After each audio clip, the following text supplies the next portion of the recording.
Assalamualaikum warahmatullahi wabarakatuh. Para hadirin yang saya hormati, Bapak Ibu yang saya cintai, dan pemuda-pemudi yang saya banggakan.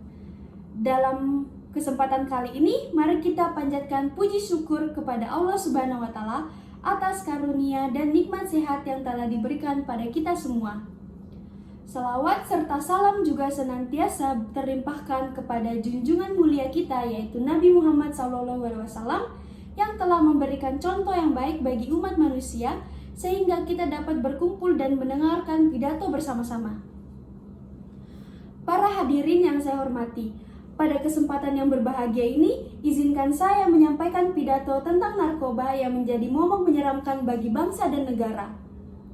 Tujuannya ialah agar kita dapat saling berjuang memutus rantai kasus penyalahgunaan narkoba yang membawa pengaruh buruk bagi diri sendiri secara individu, keluarga maupun masyarakat secara luas. Pada 2019 diperkirakan prevalensi pengguna narkoba di Indonesia ada 1,80% atau 3,41 juta jiwa.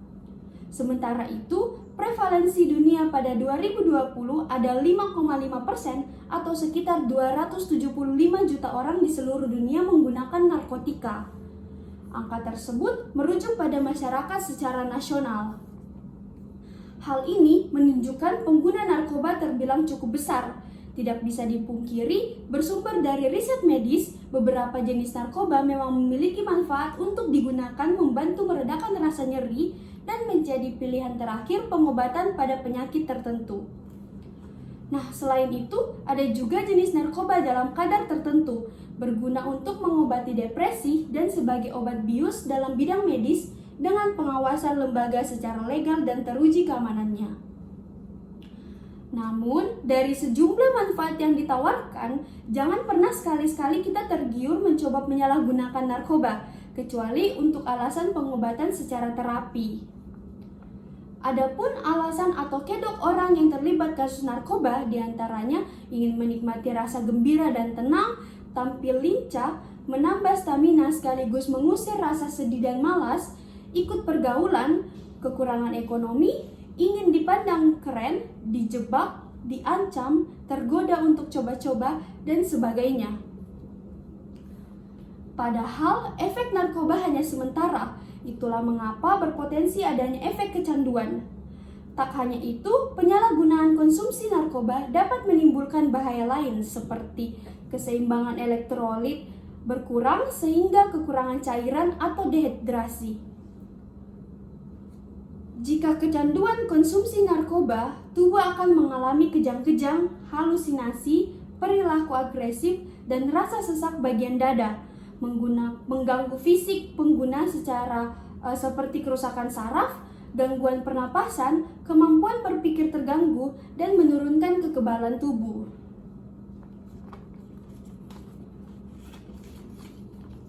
Selain itu, mengganggu psikis seperti halusinasi, berkurangnya kepercayaan diri, sering gelisah, dan antisosial. Itulah mengapa banyak korban penyalahgunaan narkoba yang mengalami depresi, halusinasi, dan cenderung menyakiti diri sendiri. Informasi dari Badan Narkotika Nasional atau BNN dan Komisi Perlindungan Anak Indonesia atau KPAI menilai remaja rentan terhadap penyalahgunaan narkoba mengingat angka coba pakai yang cukup tinggi yakni 57% dari total penyalahgunaan narkoba. Komisioner KPAI pada 2021 juga menjabarkan 82,4% anak yang terjerat kasus narkotika berstatus pemakai, sedangkan 47,1% berperan sebagai pengedar dan 31,4% sebagai kurir. Ditunjang juga dengan hasil survei Badan Narkotika Nasional atau BNN menunjukkan rata-rata 50 orang meninggal setiap hari akibat narkoba. Artinya, sekitar 18.000 orang per tahun meninggal karena penyalahgunaan narkoba. Angka ini sudah cukup menjadikan bukti Indonesia sedang darurat narkoba. Para hadirin sekalian yang saya cintai, jika sudah begini, lantas bagaimana upaya yang perlu kita lakukan?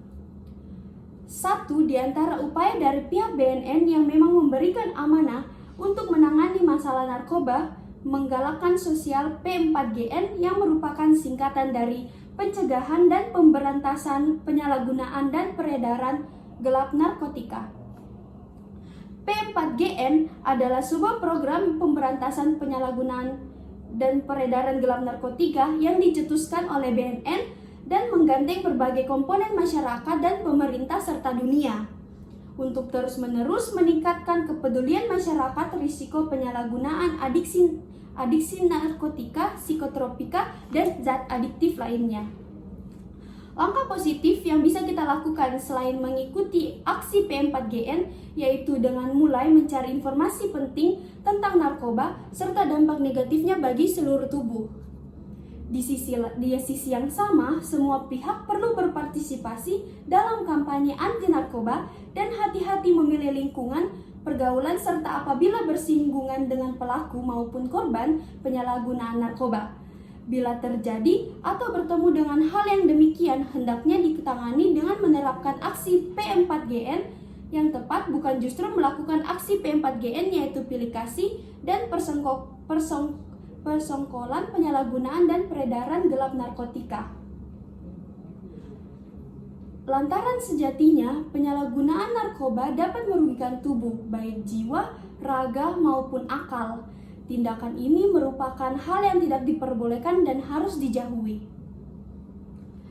Sebelum menutup pidato kali ini, mari kita bersama coba meresapi hadis yang dirasa berkaitan dengan tema pidato yang diriwayatkan oleh Anas bin Malik radhiyallahu anhu. Ia berkata bahwasanya Rasulullah SAW pernah bersabda, surga itu diliputi perkara-perkara yang dibenci oleh jiwa dan neraka itu diliputi perkara-perkara yang disukai syahwat. Dari hadis riwayat Muslim. Demikian pidato yang saya sampaikan. Mohon maaf bila ada salah ucapan dan tindakan karena kesempurnaan hanya milik Allah semata.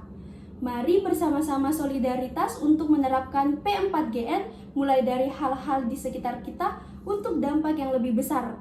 Jauhi narkoba, jangan sampai penyesalan tiba. Saya akhiri pidato saya. Wassalamualaikum warahmatullahi wabarakatuh dan terima kasih.